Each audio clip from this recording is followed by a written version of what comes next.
little snack, and here we go. They did it. They finally did it. I just came back from watching the Sonic movie, and Dios mío, señor, thankfully. I'm never gonna get tired of stressing it enough. We need better video game adaptations, and this is it. The first one was good, and this one improves on every single level. But then again, you need to be prepared for what you're gonna see. After looking at the reviews, I wouldn't blame you if you're skeptical. I feel like most of the harsh critics that went to see this movie are out of touch with their upbringing, or they just didn't like the game. Because this thing is a top-tier video game movie. It's a love letter to the Sonic games of the past. Dog, as soon as I heard the Sega logo, as soon as I saw the previews of the 1990s peak Sega games, I was crying. More than just the nostalgia, it's the amount of care that they have for the source material. And this is one of the things that the reviews failed to mention. Most of the people that gave it horrible reviews were judging it with different eyes. I think they were expecting a super complex emotional narrative with humans trying to interact with Sonic and the other animals. This is not that type of movie, mi hermano. I literally read some reviews saying, oh, there's too much Sonic, not that many humans. Duh, that's the point. I just got goosebumps. As a matter of fact, I would argue that the only human that actually deserved a spot on this movie was Jim Carrey's Dr. Robotnik.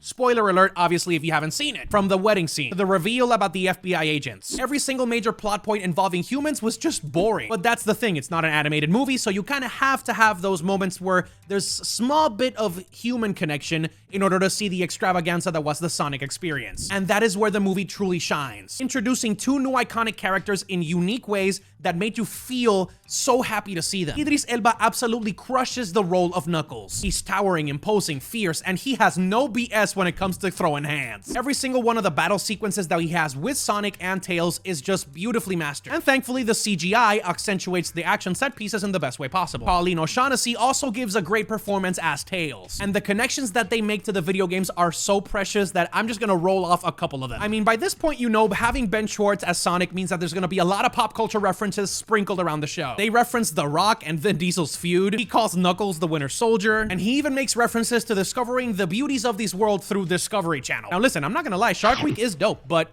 this is just like human talk, you know? The references to the games are what we're looking for, however, and they were absolutely a top tier. The classic look, the classic color, and the classic behavior that Jim Carrey can only produce. Some of his jokes can come off a little bit of Mr. Freeze type vein, but he absolutely nails the part of the billionaire maniac trying to find Sonic the Hedgehog. Now, when it comes to the other references, there are a few that you already know and a few that were actually pretty ingeniously linked into the plot. We get the racing bed, that's a nod to the original first movie. We get Knuckles crashing through a Splash Hill truck, which is a reference to Sonic 4. Tom's ringtone during the wedding ceremony is literally the Green Hill Soul theme song from Sonic the Hedgehog in 1991. Even the location of the Chaos Emerald is a reference to Sonic 2. In this case, it's a rocky labyrinth peppered with booby traps, which is exactly a reference to the labyrinth zone in Sonic 2. Of course, we also got the tornado, we can't forget about that. And then the biggest ones, the Chaos Emeralds leading to the Master Emerald. So far, we haven't delved too deep into the plot because it's honestly pretty simple. Knuckles saves Dr. Eggman from the Mushroom Planet and they team up to try to find the Master Emerald. Sonic is basically a teenager that has to basically stop them from ruling the world. Tails joins up with the squad, Dr. Eggman betrays Knuckles, and boom bada bing, we got the three amigos. Listen, I'm not gonna lie to you, as a regular movie that you would go see on a Saturday or Sunday night, this is like a 6 or 7 out of 10 on a good day. But as a video game movie and as a Sonic fan, this is like a 9 or 10 out of 10. All of it depends on your expectations and what you want to get out of the film. The audio, sound design, and action scenes between the main characters are absolutely top tier. And the last 30 minutes of this film are absolutely peak fiction. And the thing is, although the movie by itself was pretty hyped up, the expectations that I have for Sonic 3 are through the roof. And why is that? Because through the power of love, my boy Sonic has finally reached Super Saiyan levels. Yes, indeed, mon ami, we get to see Super Sonic for the first time in live action. I'm not gonna spoil anything else regarding to that because the final scene is just beautifully executed. All you need to know is that our boy Sonic is looking fabulous in gold. And then, of course, the post-credit scene, mwah, Picasso. Every single Redditor and every single person on Reddit trying to scour through the internet to find the post-credit scene, I'm so glad that I did not get it spoiled. Because ladies and gentlemen, damas y caballeros, déjenme presentarles, let me present